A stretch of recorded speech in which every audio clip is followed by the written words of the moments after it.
wassalatu wassalamu ala rasulillah wa ala alihi wa sahbihi wa mawalah. Rabbi shrah li sadri wa yassir li amri wahlul 'uqdatam min lisani yafqahu qawli. Ibu-ibu yang dirahmati Allah, amma ba'du. Puji syukur kita haturkan kehadirat Allah atas limpahan nikmat yang kita terima, sehingga kita masih menjadi hambanya yang beriman, yang harus kita usahakan untuk selalu bertakwa. Dan takwa di atas ilmu, dan ilmu didapatkan di majelis ilmu yang mengajarkan Quran serta Sunnah. Ibu-ibu yang dirahmati oleh Allah Subhanahu Wa Taala, sebaik-baik majelis adalah yang diajarkan keras mau ya nih, mabur mungkin. Nggak usah kan? Nanti mau. Nek sumuk nggih kula geser. Mabur soalnya. Nggih. Dan majelis kita dikatakan Nabi SAW, khairukum man ta'allama al-Quran wa 'allama. Sebaik-baik kalian adalah yang mengajarkan Quran dan mempelajari Quran dan mengajarkannya. Ibu yang dirahmati oleh Allah Subhanahu Wa Taala, kita melanjutkan perjuangan kita, yaitu membaca atau mempelajari kitab tafsir Ibnu Katsir. Kita sampai di ayat yang ke 106 sampai 108. 106 sampai 108 ini 3 ayat. Terus kalau diselesaikan, ini satu paket tentang ngomongkan tentang persaksian. Ini kalau diselesaikan 16, 17, 18 sampai selesai, itu ketoknya nanti bisa sampai jam 10 gitu. Karena tebel. Artinya nanti kita coba satu ayat dulu. Nanti kalau kiranya waktunya masih panjang kita tambah satu ayat, tapi kalau waktunya pendek ya mungkin nanti bisa kita tambahkan dengan ngobrol atau diskusi atau tanya jawab. Seperti biasa, buku Indras monggo di waos, silakan dibaca, silakan.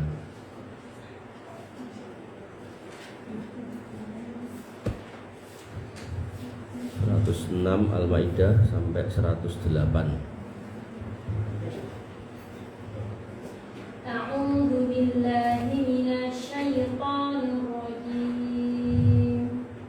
Ya ayyuhalladzina amanu syahadatu bainikum idza hadara ahadakumul maut hina al-wasiyyati ithnani dawa adlin minkum aw akharani min ghairikum in antum darabtum fil ardi fa asabatkum musibatul maut tahdithunahuma min ba'di ssalati fayuqsimani billahi in irtabtum la nashtari bihi thamanan walau kana dha qurba wala naktumu syahadatallahi inna idzal laminal athimin. Oke, monggo. Wahai orang-orang yang beriman, apabila salah seorang di antara kamu menghadapi kematian, sedang dia akan berwasiat, maka hendaklah wasiat itu disaksikan oleh 2 orang yang adil di antara kamu, atau 2 orang yang berlainan agama dengan kamu. Jika kamu dalam perjalanan di bumi, lalu kamu ditimpa bahaya kematian, hendaklah kamu tahan kedua saksi itu setelah sholat, agar keduanya bersumpah dengan nama Allah jika kamu ragu-ragu. Demi Allah, kami tidak akan mengambil keuntungan dengan sumpah ini, walaupun dia karib kerabat, dan kami tidak menyembunyikan kesaksian Allah. Sesungguhnya jika demikian, tentu kami termasuk orang-orang yang berdosa. Enggak lanjut 107. 1718 kalian. Bacanya baru 116. Oh gitu. Dia lanjut aja sampai 18. فإن أثر على أنهما استحقا إثما فآخران يقومان مقامهما من الذين استحق عليهم الأوليان فيقسمان بالله لشهادتنا أحق من شهادتهما وما اعتدينا إنا إذا لمن الظالمين. ذلك أدنى أن يأتي الشهادة على وجهها أو يخافوا أن ترد أيمان بعد أيمانهم واتقوا الله واسمعوا والله لا يهدي القوم الفاسقين. Oke, terus Allah Maha Nabi Quran. Ibu yang dirahmati oleh Allah Subhanahu wa taala 106.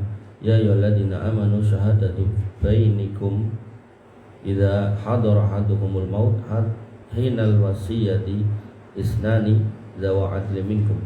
Orang-orang yang beriman, maka persaksikanlah di antara kalian apabila kematian mendatangi salah seorang di antara kalian pada saat wasiat, maka hendaklah dipersaksikan oleh dua orang yang adil dari kalangan kalian. Ini menjadi dalil bahasanya seorang muslim atau di dalam Islam adanya hukum wasiat, dan saksi atas wasiat itu dua. Nah, ini baru baca terjemahannya ya. Nanti tafsirnya kita baca sedikit demi sedikit.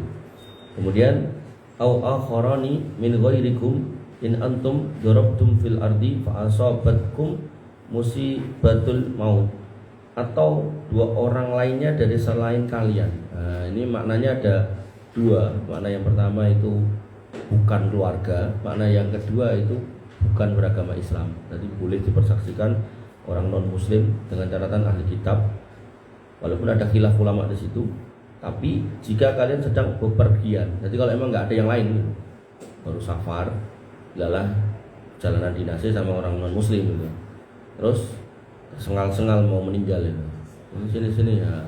Kadang ada yang di tengah jalan jantungan, kan kemarin ada yang naik haji meninggal di pesawat itu tuh. Nah, model-model seperti itu. Nah, maka itu kemudian bisa memanggil temannya yang safar itu saksi. Kamu jadi saksi saya ya, kalau saya berwasiat harta warisan saya ya, yang sekian untuk ini dan itu. Nah, misal seperti itu. Kemudian tahbisunaha min ba'dis sholati fayaqsimani billah inir tabtum. Maka tahanlah keduanya setelah sholat, lalu keduanya bersumpah dengan nama Allah jika kalian merasa ragu.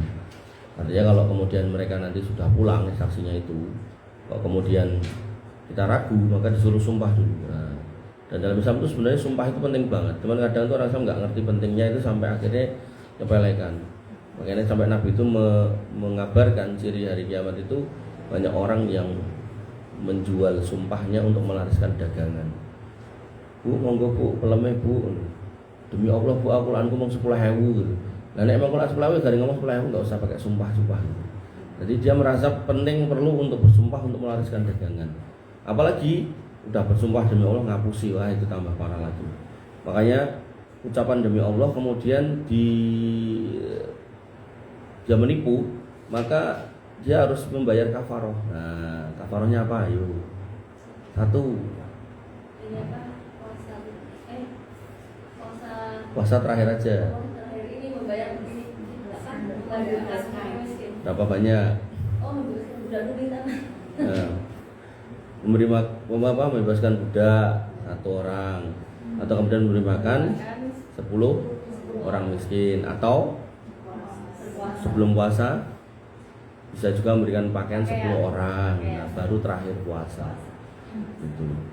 Artinya kalau memang jenengan sanggup ya puasa terakhir. Artinya kasih makan dulu orang. Artinya sehingga ini bukan sesuatu yang bisa disepelekan gitu. Demi Allah gitu. Makanya kalau dodolan pelem demi Allah bola-bali dan dia bohong, itu dia udah bangkrut di dunia, bangkrut di akhirat gitu. Artinya keuntungan di dunia kemudian buat nebus kafaratnya kan jelas habis gitu. Nah, apalagi di akhirat. Pakaian berarti harus pakaian baru. Pakaian barunya baru tapi yang layak pakai gitu.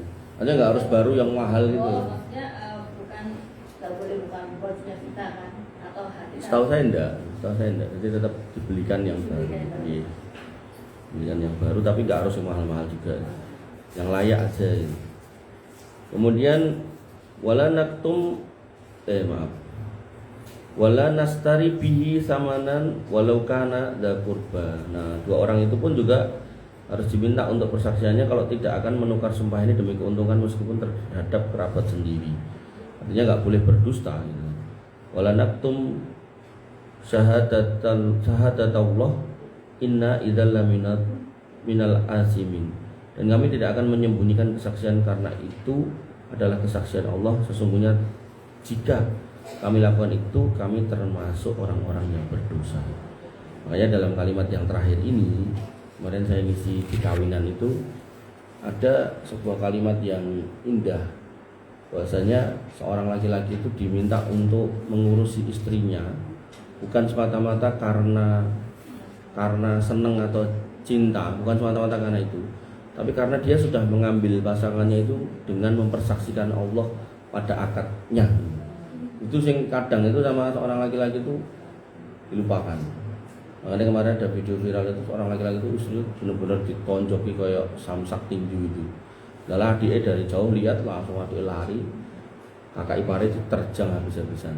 Ya refleks seorang adik laki-laki melindungi kakaknya. Dan memang itu yang harus jenengan bangun ya, ketika ada anak di rumah jenengan laki-laki dan perempuan, sampaikan ke anak laki-laki itu, kalau kamu yang akan menggantikan tugas bapakmu melindungi keluarga ini dari siapapun yang mengganggu, khususnya kepada orang atau wanita yang ada di rumah ini, apakah itu ibumu, apakah itu adikmu, apakah itu kakakmu. Nah, makanya tugas laki-laki itu berat banget. Nah, kebanyakan laki-laki nggak paham, ngertinya mau nek wayah warisan untuk loro. Nah, ya mungkin nggak paham, dianya nggak belajar, atau mungkin ya ngapunten jenengan juga nggak memahamkan itu loh. Tapi nek jenengan pahamkan, ya, atau akhirnya dia paham, insya Allah laki-laki itu akan memperjuangkan itu. Dan dia ya kayak inilah seorang suami yang tahu kerja pulang istrinya ternyata rajin ibadah, rajin sholat, rajin ngaji gitu. Saya rasa kalau suaminya laki-laki soleh itu ya dia akan membalas dengan rajin kerja, nggak males-males gitu kan. Dan dia berjuang habis-habisan untuk keluarga gitu. Makanya kadang ada suami itu yang sampai rela naik gunung, naik bukit, bergelantungan di gedung gitu kan. Boleh ke makan sini rumah gitu kan. Nah, walaupun nenek juga yang buat boleh ke yang rumah yang lain. Nah, maka ibu-ibu yang dirahmati oleh Allah Subhanahu wa taala, kita masuk ke tafsirnya. Sekali lagi ini nanti sampai 108 ini kita nggak cukup waktunya karena ini tadi berapa halaman, 8 halaman atau berapa ini. Nah, kita mulai. Ayat yang mulia ini berisi sebuah hukum yang sangat agung. Nah, tentang wasiat tadi. Satu pendapat mengatakan ayat tersebut sudah mansuh itu terhapus. Nah, hal ini diriwayatkan oleh Al-Aufi dari Ibnu Abbas. Hal yang sama juga dikatakan oleh Hamad bin Abu Sulaiman dari Ibrahim, di mana ayat tersebut dikatakan mansuh. Namun pendapat lain merupakan pendapat mayoritas ulama, sebagaimana dikatakan Ibnu Jarir pada bahwasanya itu tidak mansuh, tidak terhapus, tapi masih muhkam berlaku. Jadi dalam ilmu usul fikih tentang hukum dalam Islam itu ada istilah nasih wal mansuh, yang menghapus dan yang terhapus. Nah, di sini ada khilaf ulama yang mengatakan itu ayat itu sudah nggak dipakai, sudah terhapus hukumnya maksudnya, tapi ayatnya masih. Nah, hanya saja ya, ulama yang lain berpendapat enggak, masih bisa, karena ini kan tentang wasiat, jadi masih bisa. Dan saya bawa ini tafsir As-Sa'di. Ini tadi nah ini lebih ringkas, artinya meringkas tafsir yang panjang-panjang seperti ini langsung ke inti-intinya. Beliau menyebutkan bahwasanya masih bisa dipakai kan.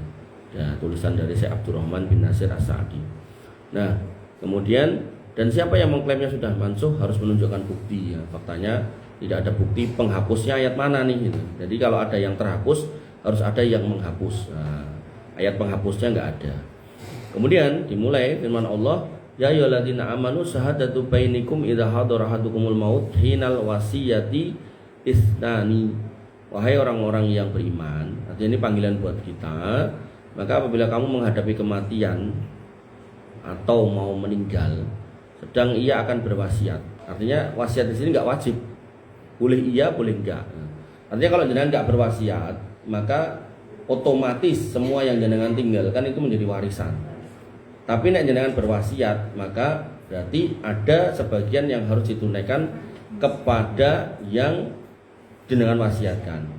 Dan ini yang jenengan harus paham, banyak orang salah. Wasiat itu tidak boleh kepada ahli waris. Artinya kalau kemudian jenengan punya anak, jelas anak kandung, itu jelas haknya warisan, bukan wasiat. Nah contoh misal kepada siapa kita mewasiatkan ya selain ahli waris. Selain ahli waris bingung masuk wasiat ke tanggane gitu kan. Memang benar dalam sebuah hadis Nabi mengatakan aku tuh sering diingatkan oleh Jibril tentang tetangga, sampai-sampai aku khawatir Jibril bakal ngomong tonggomu kayak ono warisan. Jadi memang tetangga itu penting banget. Makanya barangkali ada orang yang kemudian punya tetangga saking baiknya, pokoknya nggak ada apa-apa itu tetangganya itu hadir lebih dulu dari siapapun gitu kan. Terus kita merasa seneng atau utang budi itu tadi, kemudian kita mewasiatkan untuk dia, nggak apa-apa gitu. Atau bisa juga gini, nanti ada juga orang salah ngangkat anak, ngepek anak terus engkau tak kayak warisan, itu salah. Dia tidak dapat warisan, dapatnya dari mana? Wasiat. Nah tapi wong aku ya ada anak juga gitu kan, duweku ya mung siji iki anak angkat gitu kan. Maka warisannya tetap hak ahli waris. Ahli waris selain anak ini kan ada saudara, orang tua. Mungkin kalau saudaranya sudah meninggal, mungkin ponakan dari saudara itu. Makanya saya secara pribadi ya itu membuka jasa gratis, tidak bayar. Dengan yang mau ngitung warisan, nanti tinggal bilang sama saya, tidak punya nomor saya ya, bilang sama Bu Indra ya, Bu Indra, nanti saya kasih formnya, jangan isi ahli warisnya siapa gitu. Nanti dari situ nanti saya hitungkan. Nanti hitungan itu nanti jangan jadikan pegangan gitu. Nanti jadi ketahuan. Kadang tuh ada orang yang tadi tuh nggak punya anak, terus ngangkat anak, terus dia berpikir berarti warisanmu gede gitu. Enggak. Di situ nanti masih ada ponakan, masih ada ada saudara laki-laki atau saudara perempuan atau paman atau bibi gitu, yang bisa jadi dapat. Termasuk gini, punya anak tapi anaknya wedok kabeh. Saudara laki-laki dapat.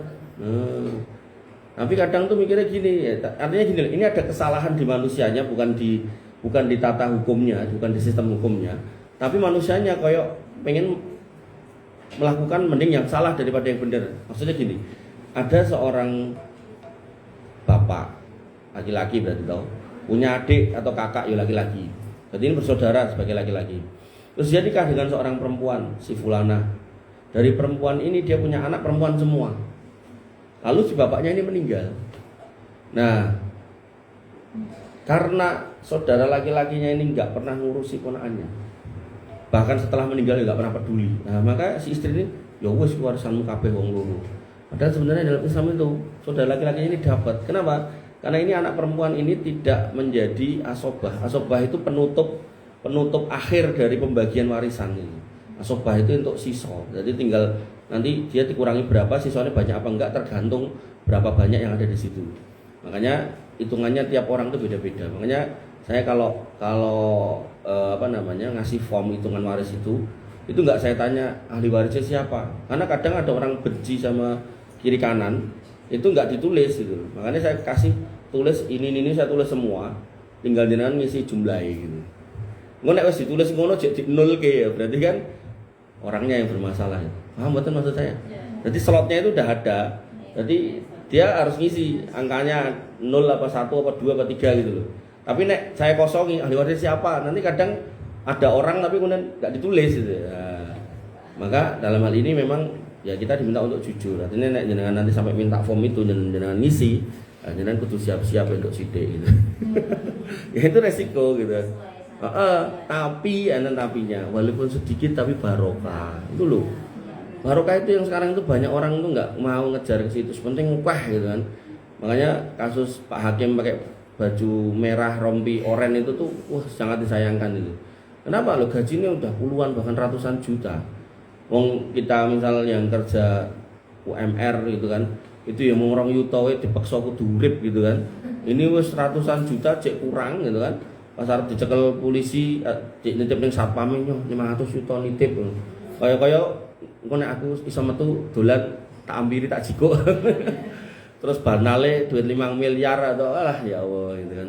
Terus minggu gak arep dienggo sangun rokok sebelah pundi gitu loh. Itu jelas itu ke neraka. Hakim itu sebenarnya dia dalam memutuskan benar atau salah dia aman selama tidak bermain-main dengan hukum. Nanti ada kaitannya dengan di situ. Tapi begitu dia main-main dengan hukum, siapapun yang dimenangkan, kan kadang ada hakim yang gini, wong salah dimenangke, ada juga wong menang, neng putusannya belum keluar tapi udah diinfo, Bu, jenengan mau menang apa kalah? Ini jadi menang punan, ya mau menang no, nek mau bayar 15 miliar, bayar, akhirnya putusannya keluarnya menang, karena jadi memang menang. Dia secara aturan main dalam memutuskan dia nggak salah, karena memang yang disampaikan itu memang benar-benar dia menang gitu. Tapi dengan dia meminta itu loh yang salah gitu. Makanya ini luar biasa nih dosa nih. Bibi yang dirahmati oleh Allah Subhanahu wa taala. Nah, kembali ke sini, dia akan berwasiat, berarti tidak harus wasiat itu. Boleh ya, boleh enggak. Nah, maka hendaklah wasiat itu disaksikan oleh isnani, 2 orang saksi. Nah, ini juga nanti berlaku di perjanjian. Jadi jenengan kalau misalkan notaris bikin perjanjian, nanti notaris itu menyiapkan saksi 2 dari karyawannya. Nah, ketika jenengan pengen supaya perjanjian jenengan yang dibikin di depan notaris itu legal secara formal, legal formalnya dapat di hukum negara, juga legal secara syar'i, jenengan bilang sama notarisnya, Pak, Bu notaris, saya minta saksinya laki-laki. Nah, karena 2 di sini laki-laki. Nanti nek dia kasih perempuan, ya berarti nggih dikali 2, 1 laki-laki niki diganti 2 perempuan gitu nggih. Nah, kemudian disebutkan lagi untuk firman-nya yang berkedudukan sebagai mubtada, jadi ada mubtada, ada khobar ini dalam ilmu nahwu, maka syahadatu bainikum, kesaksian di antara kalian. Nah, maka di sini ada yang berpendapat bahwa asumsi kalimatnya adalah kesaksian 2 orang, di mana kalimat mudhofnya, ini ilmu nahwu lagi, dihapus dan digantikan oleh mudhof ilaih untuk menempati tempatnya. Pendapat lain mengatakan konteks ayat tersebut menunjukkan bahwa hendaklah disaksikan oleh 2 orang saksi. Jadi 2 orangnya itu tetap, cuman di sini adalah syahadatu bainikum. Bainikum ini di sini ada 2 makna. Yang pertama, orang sekitarmu. Nah, jadi misal yang mau ngapunten yang mau meninggal di sini, maka cari saksinya orang dekat-dekat sini. Ada makna yang kedua, yaitu orang yang seagama dengan kamu, orang Islam gitu kan.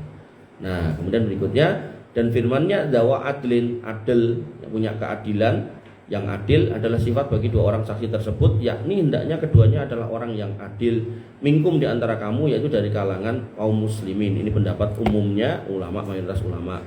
Tapi Ali bin Abi Thalhah meriwayatkan dari Ibnu Abbas bahwa firman Allah dawa adlin minkum, di antara kamu, yakni dari kalangan kaum muslimin. Kemudian Ibnu Abi Hatim diriwayatkan bahwasanya dari Ubaidah, dari Sa'id bin Al-Musayyib, dari Al-Hasan, Mujahid, Yahya dan seterusnya, bahwasanya beliau meriwayatkan juga sama, yaitu dari kalangan kaum muslimin. Ibnu Jarir berkata, ulama lain mengatakan dawa adlin minkum, yakni yang berwasiat yang masih hidup, artinya dari sekitar orang yang masih hidup di saat wasiat itu terucapkan. Pendapat ini diriwayatkan dari Ikrimah, Abidah dan sejumlah yang lain. Kemudian firman Allah lanjutnya, awa akhoroni min ghairikum, atau 2 orang yang berlainan dari kalian, ghairikum selain kalian, yaitu berlainan agama menurut Sa'id bin Jubair. Dia berkata, Ibnu Abbas radhiyallahu an mengatakan tentang firman Allah, awa akhoroni min ghairikum, atau 2 orang yang berlainan agama dengan kamu, maksudnya adalah ahli kitab.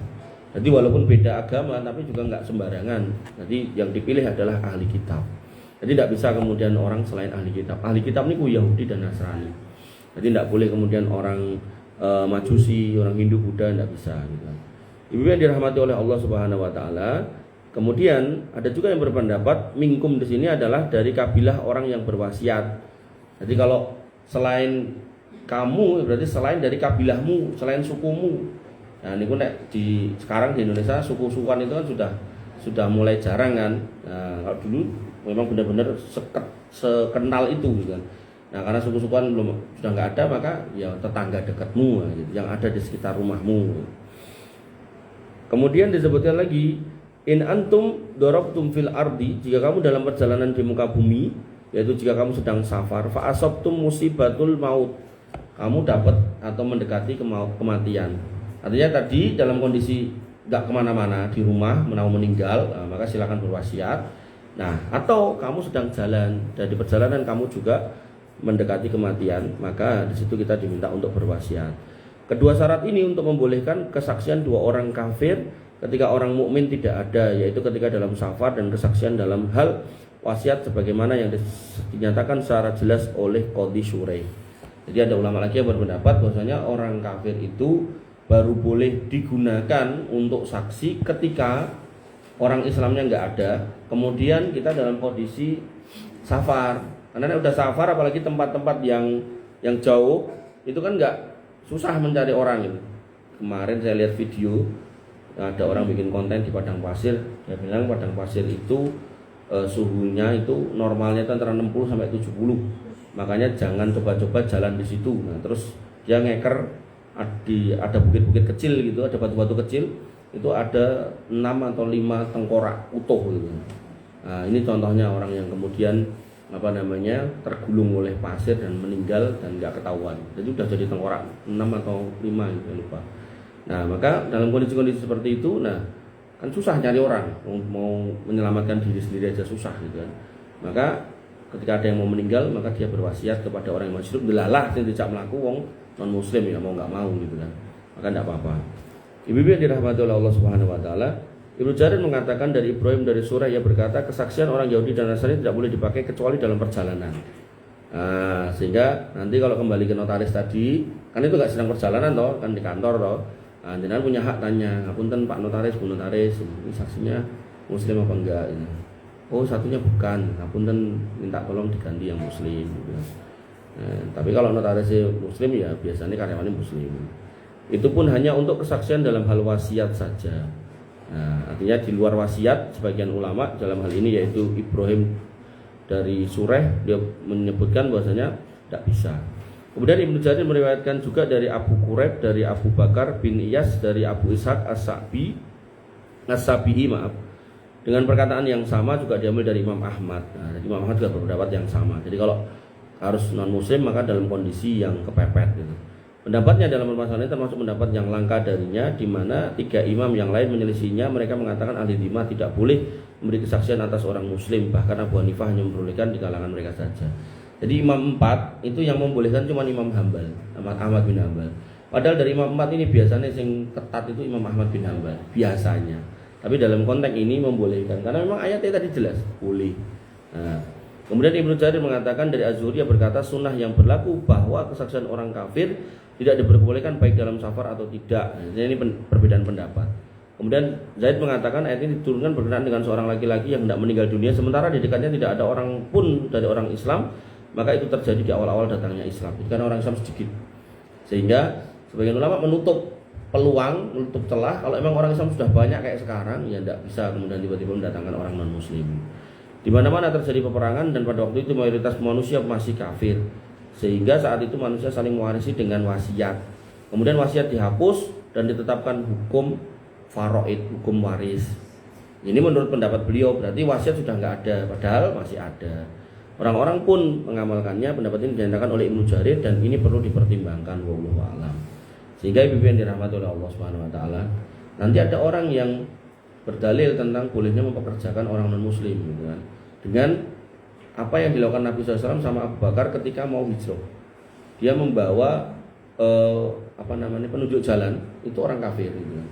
Nah, itu dijadikan dalil oleh sebagian orang bolehnya mempekerjakan orang non muslim. Nah, maka pertanyaannya, boleh apa enggak? Nah, jawabannya ini.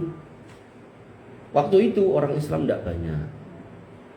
Dan kemudian yang tahu jalan tambah sedikit lagi. Delalah yang tahu jalan dan mau orangnya tidak beragama Islam, makanya diambillah orang ini. Sehingga jenengan yang misal hari ini punya usaha segala macam gitu kan, kok kemudian mempekerjakan orang non muslim, meninggalkan saudara muslimnya, maka itu jenengan perlu introspeksi, perlu dievaluasi. Apa wong Islam ki entek to kok dadak golek kerjaan wong non muslim gitu. Tapi kalau memang jenengan punya tujuan, tak pekerjakan biar nanti bisa tak dakwai, biar nanti bisa masuk Islam gitu. Tapi kalau sudah ikut jenengan 15 tahun tetap ngono ya ampun ditutuke. Itu sama kayak zakat. Itu kan ada mu'allafatu qulubuhum. Ben tahun dikai zakat nanti 20 tahun. Ngono ki harus dibaleni nganti tahun yang ke-21 gitu. Ampun ya, jangan. Jadi jenengan harus punya target, ini harus berapa kali nih gitu kan. Kalau sudah terlalu sering ya enggak usah gitu kan. Karena masih banyak orang Islam yang perlu dibantu. Apalagi di kita kan mayoritas orang Islam ya. Artinya ketika mayoritas orang Islam berarti permasalahan mayoritas itu di mayoritasnya itu. Mayoritas yang randuwe wong Islam, mayoritas yang banyak masalah ya wong Islam kan gitu. Ini nanti rumus ini juga berlaku sama di negara non muslim. Kita ngomong ke Amerika, nanti mayoritas penjara isinya ya tetap orang kafir gitu kan. Nanti mayoritas yang bermasalah ya orang kafir gitu. Jadi bukan berarti terus orang Islam itu jelek, enggak. Lebih kepada karena mayoritas itu. Karena mayoritas otomatis secara persentase yang punya masalah ya banyak orang Islam juga gitu. Bibian dirahmati Allah Subhanahu wa taala, Ibnu Jarir mengatakan diperselisihkan mengenai pengertian firman Allah, syahadatu bainikum idza hadara ahadukumul maut hinal wasiyati isnani dawa adlin minkum au akharani min ghairikum. Apabila salah seorang kamu menghadapi kematian sedang ia akan berwasiat, maka hendaklah wasiat itu disaksikan oleh dua orang adil di antara kamu atau dua orang yang berlainan agama dengan kamu. Perselisihannya adalah apakah keduanya diberi wasiat atau dijadikan sebagai saksi dari wasiat itu. Artinya saksi ini nanti yo didapat apa enggak gitu kan. Maka perbedaan pendapatnya yang pertama, keduanya diberi wasiat. Nah, jadi ada yang berpendapat keduanya ini dikasih wasiat, nanti dikei apa yang jadi warisannya itu. Hal ini sebagaimana yang dikatakan oleh Muhammad bin Ishaq dari Yazid bin Abdillah bin Qusaid. Ia berkata bahwa Ibnu Mas'ud pernah ditanya tentang ayat ini, maka ia berkata ini berkenaan dengan seorang laki yang berada dalam perjalanan, ia membawa banyak harta lalu ia menemui takdir ajalnya. Jika ia mendapati dua orang muslim, ia serahkan harta warisan kepada keduanya dan menjadikan dua orang muslim yang adil sebagai saksi bagi keduanya. Diriwayatkan dari Ibnu Abi Hatim, tapi riwayat ini terputus. Artinya riwayatnya juga tidak bisa dipakai karena terputus, nggak nyampe kepada Nabi SAW. Kemudian keduanya dijadikan saksi saja, dan ini sesuai dengan konteks ayat. Jika memang tidak ada orang ketiga untuk menerima wasiat, maka keduanya boleh menerima sekaligus menjadi saksi, seperti yang disebutkan dalam kisah Tamim Ad-Dari dan Adi bin Badda, sebagaimana akan kami sebutkan insya Allah. Nah, kemudian namun Ibnu Jarir mempermasalahkan status keduanya sebagai saksi. Ia mengatakan sebab kami belum pernah tahu ada hukum yang mengharuskan seorang saksi bersumpah di dalamnya, dan ini tidak menafikan hukum yang dikandung pada ayat yang mulia ini. Ini aturan tersendiri yang tidak harus diberlakukan pada semua hukum. Hukum dalam ayat ini bersifat khusus tentang kesaksian orang tertentu di tempat tertentu. Di dalamnya terdapat beberapa perkara yang dimaafkan. Dalam kasus ini tidak bisa ditolerir. Meski demikian, jika ada indikasi-indikasi yang meragukan, maka saksi diminta untuk bersumpah sesuai dengan tuntutan yang ditunjukkan oleh ayat yang mulia ini. Jadi pendapat yang kedua cuma jadi saksi saja. Nah, kisahnya adalah kisah tentang Tamim Ad-Dari dan Adi bin Badda. Dua orang ini dulu pernah jadi Nasrani. Nah, dulu Nasrani, kemudian masuk Islam. Wabil khusus Tamim Ad-Dari ini menjadi orang yang kemudian banyak diriwayatkan hadisnya tentang Dajjal. Nah, dulu Nasrani beliau itu, dulu Nasrani saudagar gitu. Nah, beliau sering berperjalanan bukan luar kota lagi, luar daerah gitu, sampai nyebrang gitu, eksportir bawa kapal gitu. Makanya bisa jadi beliau dalam kasus ayat ini, dalam kisah ayat ini, dalam tafsir ayat ini, beliau bisa saja menjadi latar belakang atas kisah ini gitu. Karena gak ada yang lain, namanya safar gitu.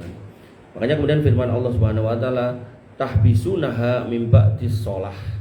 Nah, di situ disebutkan bahwasanya kamu tahan kedua saksi itu sesudah sholat untuk bersumpah.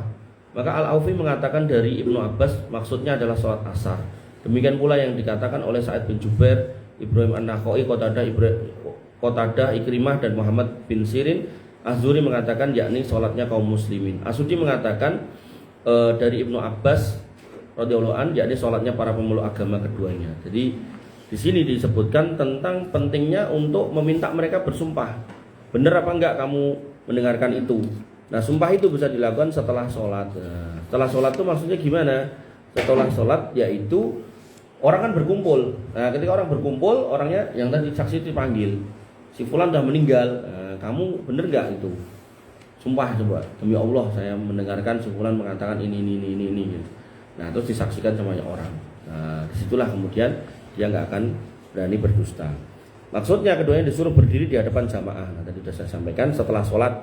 Fayuqsimani billah, keduanya bersumpah atas nama Allah. Nah, makanya kenapa tadi harus ahli kitab, karena ahli kitab itu juga mengimani Allah sebenarnya. Secara rububiyah itu beriman, tapi secara uluhiyah, nah dia menyembah yang lain. Nah, jadi orang non muslim dari kalangan ahli kitab itu menyembah Allah juga, tapi nanti Allah itu diinterpretasikan. Nah, kalau orang Nasrani diinterpretasikan jadi Yesus itu, jadi tiga itu, Roh Kudus, Yesus, Firman dan seterusnya. Nanti orang Yahudi itu nanti dia menggunakan istilah Yahweh gitu kan. Nah, nanti juga ada pengakuan mereka atas bapaan Allah dengan anak yang namanya Uzair. Uzair itu nanti dalam bahasa mereka itu namanya Ezra. Ezra. Jadi Ezra itu dia seorang nabi yang dimunculkan oleh Allah ketika Taurat itu hilang dan nggak ada yang hafal Taurat. Nah, muncullah nabi ini dan dia hafal Taurat dari awal sampai akhir. Makanya kemudian dia dianggap sebagai anaknya Tuhan karena dia ngerti firman Tuhan dari awal sampai akhir. Nah, makanya di kita alhamdulillah ya, Quran itu dibuat dalam bahasa Arab, mudah dihafal, mudah dibaca, sehingga orang hafal Quran ya nek sing bakal nganggep anak Gusti Allah kan gitu. Ya toh. Artinya sampai kita akan mengatakan, oh itu biasa nek orang hafal Quran gitu. Nek di mereka tidak ada orang hafal Quran, enggak ada orang hafal Alkitab itu tidak ada. Satu pun tidak ada, Bu, sampai pemimpin tertinggi gerejanya pun juga enggak hafal. Enggak hafal gitu. Oke. Ibu yang dirahmati oleh Allah Subhanahu wa taala. Nah, kenapa disuruh bersumpah? Inirtabtum, kalau kamu ragu. Tapi kalau nggak ragu ya nggak usah disuruh bersumpah. Tapi kalau ragu suruh bersumpah. Kenapa ragu? Ada potensi ketidakpercayaan orang lain. Nah, karena ini kan terkait dengan warisan tuh. Maka nanti dia si mayit ini kan punya anak turun. Nah, anak turunnya tenan pora kain. Ya, percaya ayo go di masjid. Salat cek bareng rampung. Bapak Ibu yang dirahmati Allah, ngapunten, ampun pulang dulu. Ini ada si A dan si B yang menyaksikan meninggalnya saudara kami, ya mau kami sumpah jangan jadi saksinya. Nah, gitu. Terus disumpah. Ini hampir nggak ada ini syariat kayak gini di Indonesia, gitu.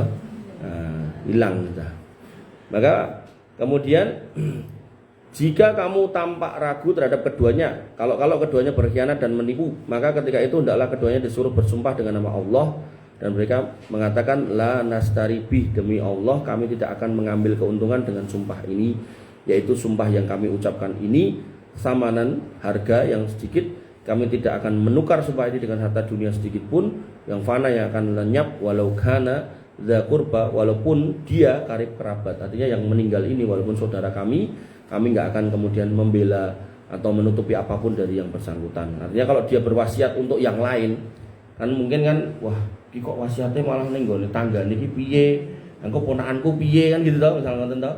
Nah, maka walaupun dia keluarga saya, kalau memang itu wasiatnya ya akan saya sampaikan, tidak akan tak tutupi, tidak akan tak kurangi. Nah, kemudian wala naktum syahadatullah, dan kami tidak pula akan menyembunyikan kesaksian Allah.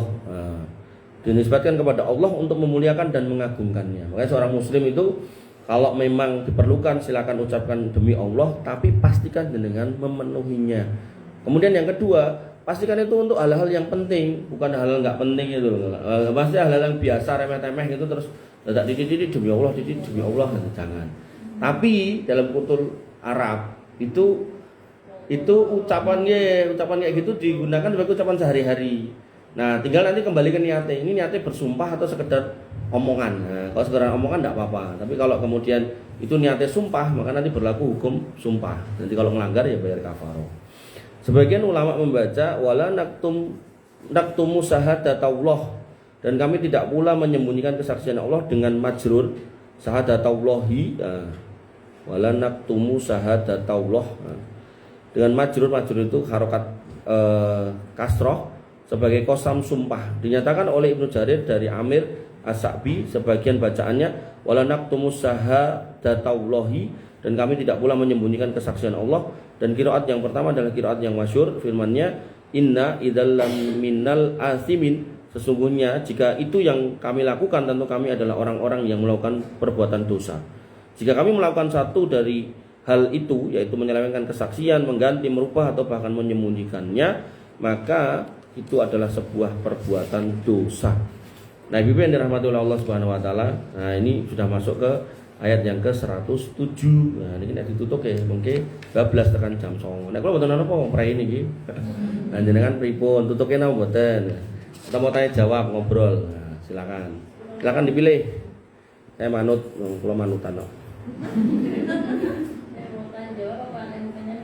Mau dilanjutin, bener ini nanti bisa sampai jam 10 gitu.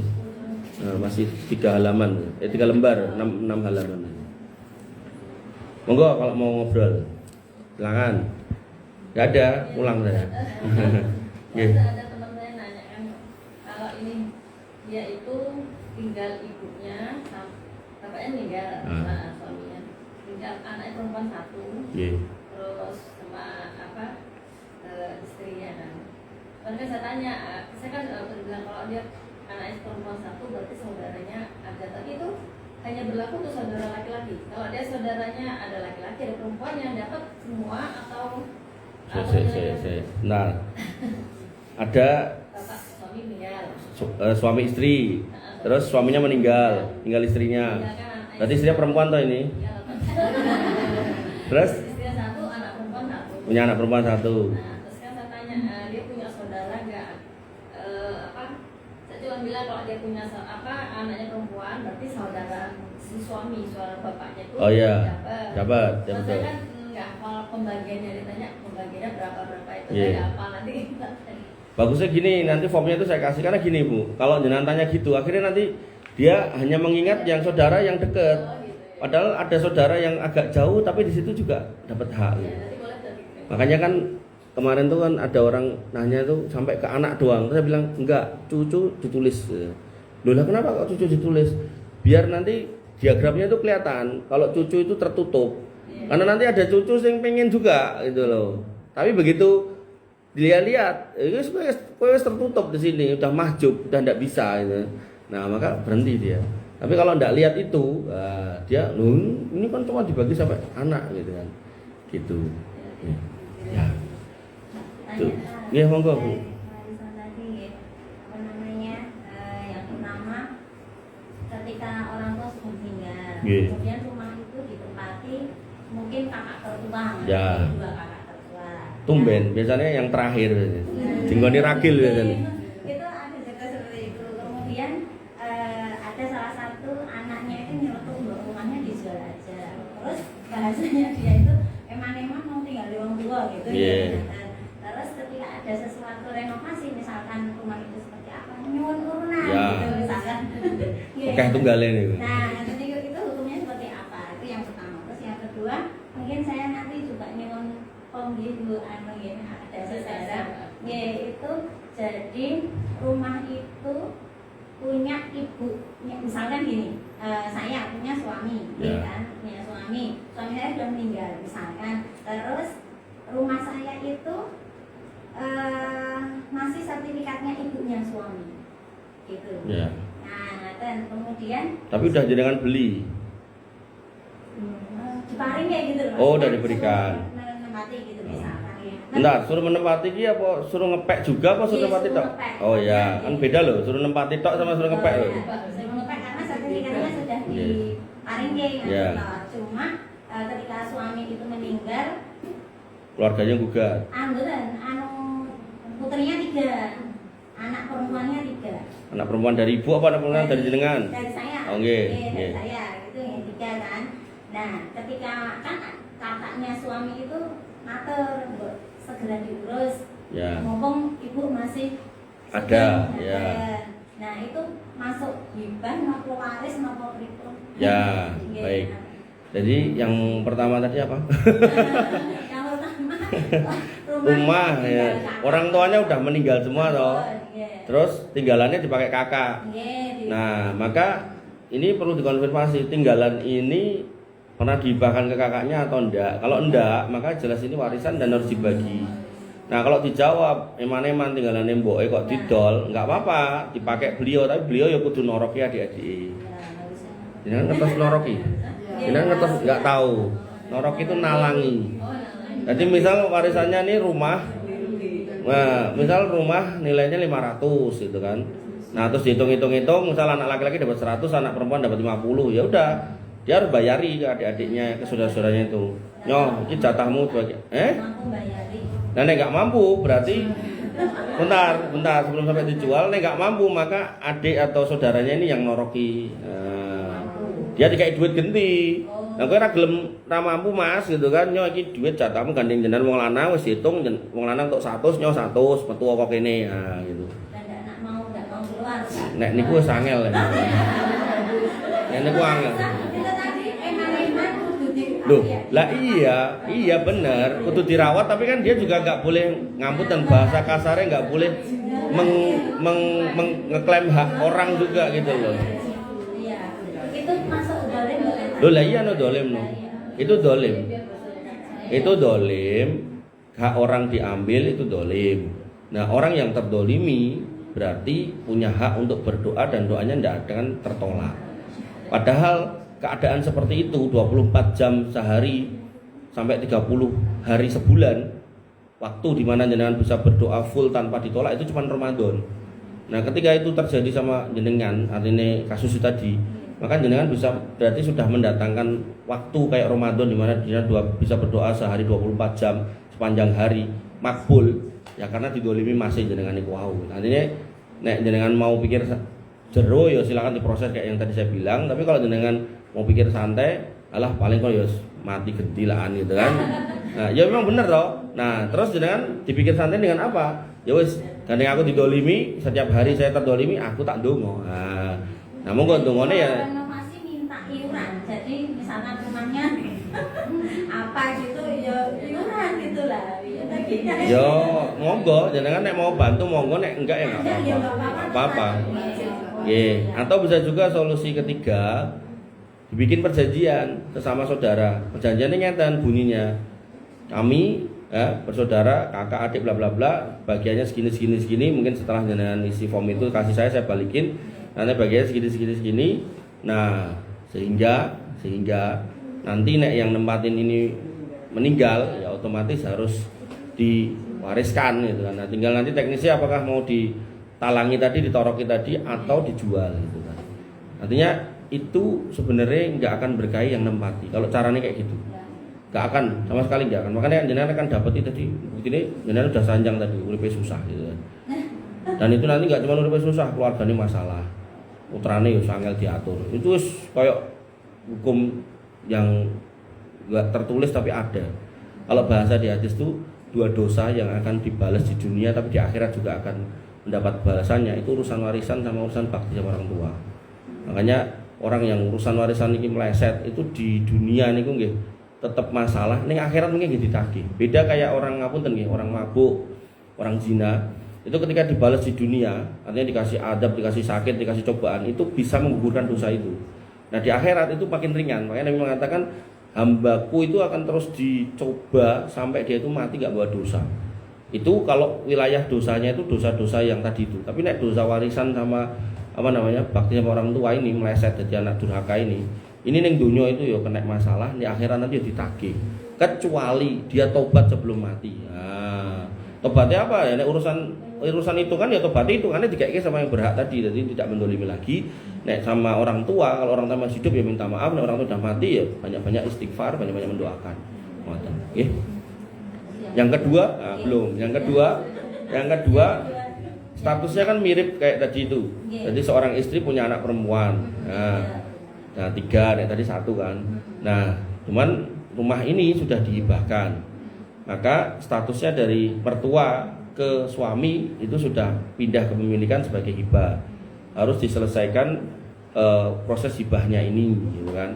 Nah karena hibahnya si penerima hibah sudah meninggal, maka nanti hibah sertifikatnya itu atas nama ahli waris. Nah sehingga itu secara hukum formal Indonesia loh guys, legal formal Indonesia itu nanti jadi milik istri dan anak-anaknya itu. Nah secara hukum fikihnya gimana? Secara hukum fikihnya itu pertama adalah milik suami gitu. Ketika milik suami, maka barang itu kalau selama suami hidup belum pernah dikasihkan kepada anak istrinya, maka begitu suami ini meninggal maka itu menjadi warisan. Nah ahli warisnya nggak cuma istri dan anak-anak, tapi saudara laki-laki tadi dapat. Saudara, itu nanti kita masukkan di situ, jangan tunjukkan. Ibunya dapat lagi gitu kan.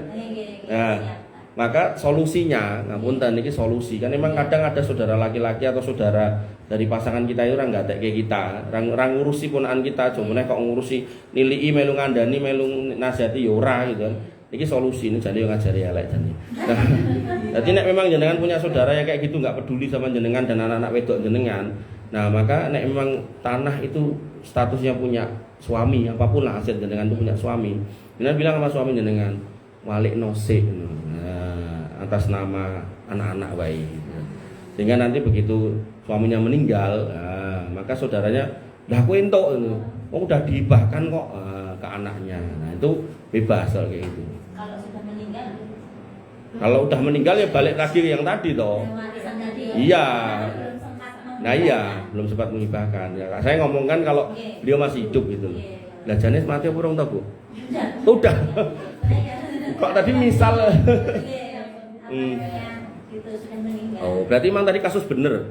Bukan misal gitu loh. Kalau tadi dia bilang misal, aku yang bayangnya urung gitu. Oh, kasus bener. Iya. Oh, kasus bener gitu. Iya. Siap. Ada lagi? Oh, tadi belakangnya monggo.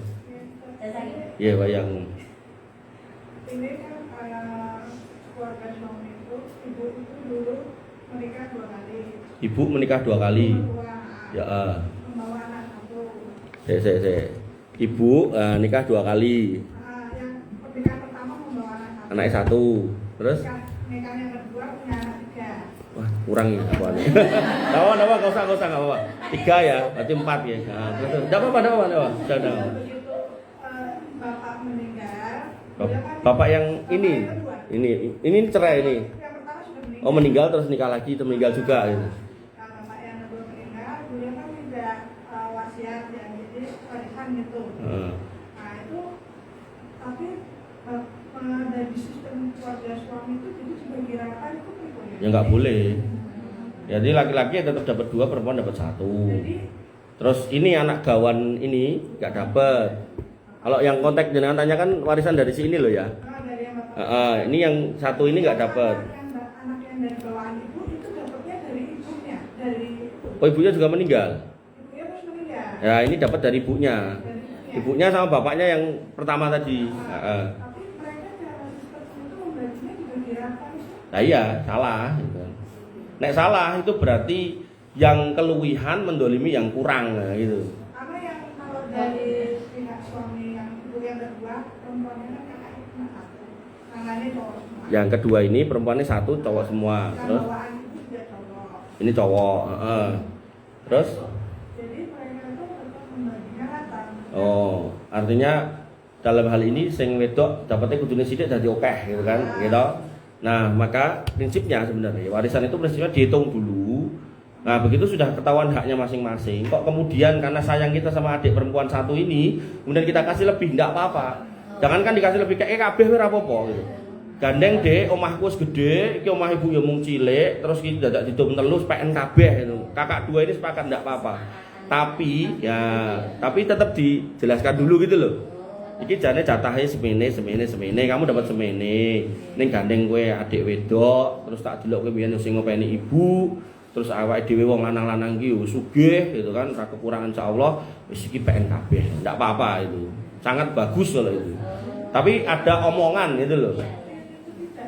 Ya itu tinggal diperbaiki aja akadnya. Sayangnya mungkin ya Oke. orang tua yang tidak membagi rata mungkin. Nah, kalau membenarkan itu salah. Cuman maksudnya ini tinggal diperbaiki aja. Jadi udah nggak ngokrek-ngokrek bendanya, sudah tidak apa tahu ngokrek-ngokrek itu apa, Bu? Tidak merubah-rubah apapun, tinggal statementnya aja, tinggal akadnya aja. Saya kan orang luar ya kadang Orang luar yang selalu di dalam bersama salah satunya, mosok muni orang luar. karena yang perempuan itu kan kakak pertama perempuan. Lah nggih, ini kan nggak merubah apa-apa. Yang jadi masalah itu kadang nek perubahan terus akhirnya nyuwil memotong rumah atau memotong bagian itu terus bermasalah. Ini kan cuma omongan itu. Artinya jenengan tinggal Kayak akadnya gitu. lah iya, tinggal jenengan kan sudah tahu ini, jenengan diskusikan sama suami di dalam kamar berdua jam 12 malam gitu kan. Nah, setelah pijetan apa kerokan gitu kan. Nah, itu diskusikan, sampaikan gini loh Mas gitu kan. Nah, nek kersa nggih dirubah AKT biar kesana itu tambah barokah gitu loh. Barokah itu bukan soal banyak-banyakan, sedikit tapi bermanfaat terus-menerus itu loh. Nah, dan makanya jangan dulu ada orang di rumah gede, terus sama anak itu pecel-pecel nanti entek, itu insya Allah nggak barokah kayak itu. Tapi yang barokah itu ya omahnya cilik tapi kok kemudian ada terus, bahkan jangan ke situ lagi 20 tahun lagi masih kayak gitu rumahnya, masih ada orang-orangnya, anak turunnya masih ada, wah itu luar biasa. Nah, ngerti nggih. Nah, ada lagi? Ada? Cukup. Jam 9:05. Nggih, Bibi dirahmati oleh Allah Subhanahu wa taala. Ini yang bisa saya sampaikan, kurang lebihnya saya mohon maaf. Alhamdulillah. Kita mulai apa? 107. 107 tadi ya. Nggih, 100 ini tadi 106 toh. Ini saya tulis selesai berarti. Nggih, 107 kita lanjutkan di pertemuan bulan depan berarti kan. Kurang lebihnya saya mohon maaf. Alhamdulillah. Subhanakallahumma bihamdika asyhadu an la ilaha illa anta astaghfiruka wa atubu ilaik. Assalamualaikum warahmatullahi wabarakatuh.